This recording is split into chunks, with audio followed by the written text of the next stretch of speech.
We are just waiting for... Globally, more than 7.8 million cases of COVID-19 have now been reported to WHO, and more than 430 deaths.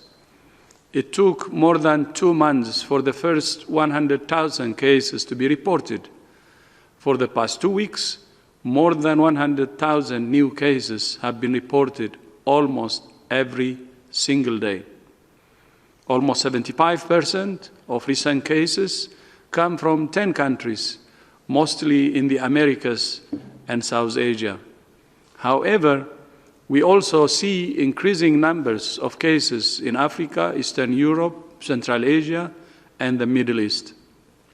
Even in countries that have demonstrated the ability to suppress transmission, countries must stay alert to the possibility of resurgence.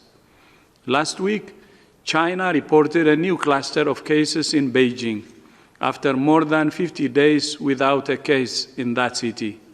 More than 100 cases have now been confirmed.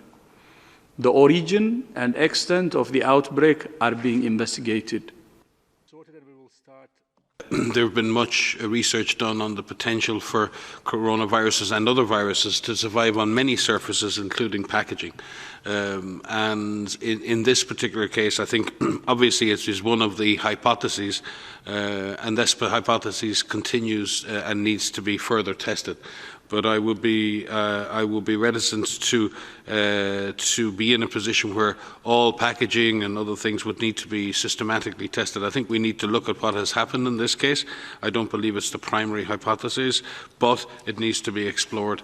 However, Beijing is a large city and a very dynamic and connected city, so there's always a concern. And I think you can see that level of concern in the response of the Chinese authorities. We are tracking that very closely. We have offered further assistance and further support as it is needed, and we may be supplementing our country office team with more expertise in the coming days as the investigation develops.